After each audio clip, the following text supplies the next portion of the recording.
Hi guys, it's that time again. Which is better? It will be a cattle decapitation special. So if you're into death metal slash death grind or just curious, then this video is definitely for you. And the two albums we're going to be looking at are Monolith of Inhumanity and Death Atlas. Let's get into this. So looking at Monolith of Humanity, compared to their earliest work, this album had more depth, more technicality, more structure, and an introduction to their melodic side. We also got a very small glimpse of addition of Travis's building vocal repertoire. The now famous, bizarre yet amazing unique melodic rust growl that he does. I was definitely pleased with this output that the band at this point in 2006. Along comes 2012, and you can see that Cal has released a new album, this album, and let me tell you, I had to just make sure, extra sure, that this was the right album and that there was no mistake here.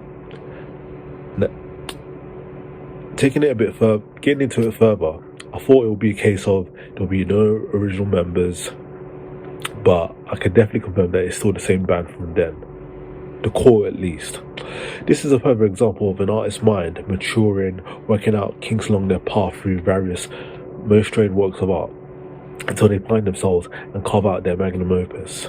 With this album, KALMAH Decapitation have sculpted their magnum opus, and their sound has become much more technical and tight, with riffs and catchy hooks out of the wazoo. The sheer maturity and seriousness of their more updated message also shines through the lyrics and the general production of the album. They have shifted their focus from the destruction of the world through global warming. Perhaps one could consider them a much more brutal version of the band Gojira.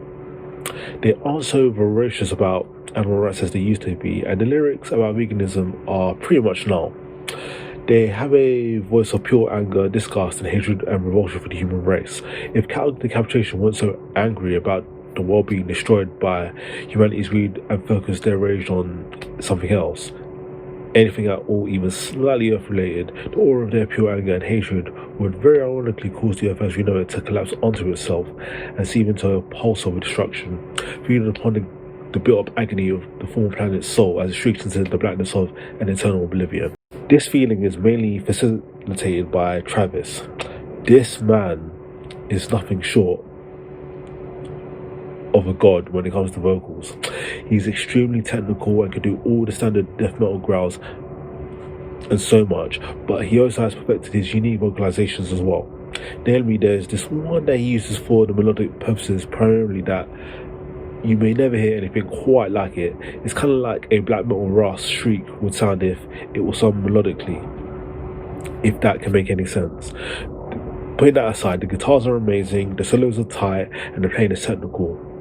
The same can be said for the drums and bass, all very technical and fresh. This album, to somebody to listen to, it'll be an introduction to death metal.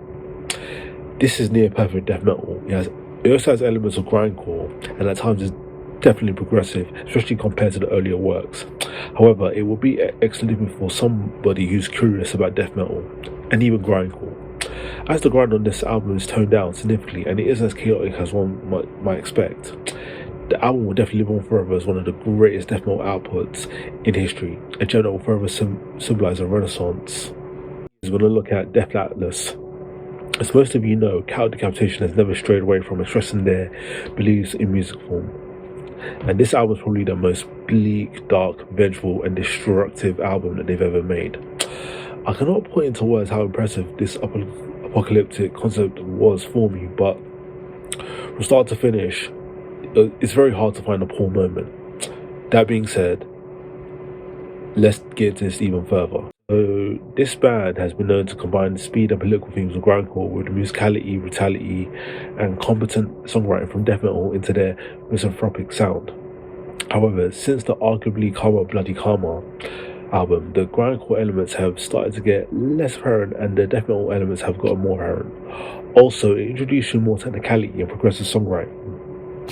Apart from the couple of tracks on this album, like One Day Closer to the End of the World, the song structures are not your typical verse, chorus, bridge idea. I can mention how amazing the album art is definitely amazing.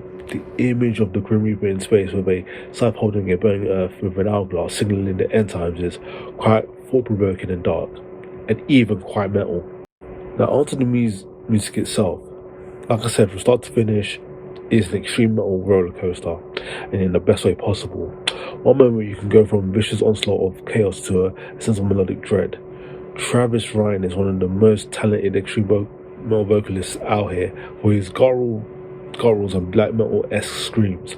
However, he also introduces a unique style of cleanish vocaling by screaming in key with the guitars. He even does this actually clean vocals on 3 tracks. One Day Closes to the End of the World, An Erasable Past, and even the title track. Musically, it puts you into many different modes of emotion. The parts of the album that makes you get angry at the world today, while other parts can make you feel a sense of dread and fear. The build-up moments in the title track want to get you angry at the world today, particularly in the lead-in to the end of the song. It gives a really eerie feeling of darkness as Travis delivers his lyrics about counting down the days on this planet. While Decapitation is not known for having many melancholic moments within the music, they certainly have a showcase of melancholy. There are moments on the album that can give you goosebumps. As you digest everything that's being delivered to your ears as you listen to them, you'll soon realize that this band is not joking around with their instrumentation. There are times where it can get incredibly fast in tempos, but sometimes you can get slow moments that could be considered doom-laden. Even here, the band's influence is shown proudly on the sleeves from bands like Cannibal Corpse, Broken Hope, Carcass, and Slayer.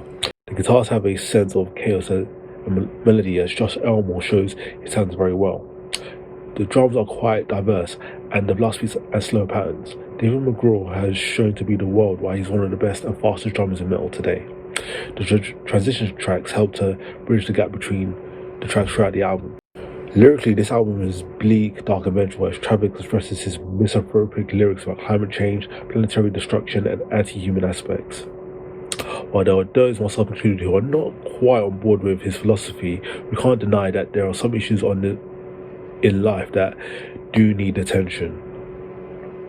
Trashing the oceans, amongst other things. Nonetheless, these lyrics are brutally honest from Travis's point of view. Yeah, but guys, let me know in the comments down below what your thought was to our album. Other than that, thanks for watching, and I'll see you next time.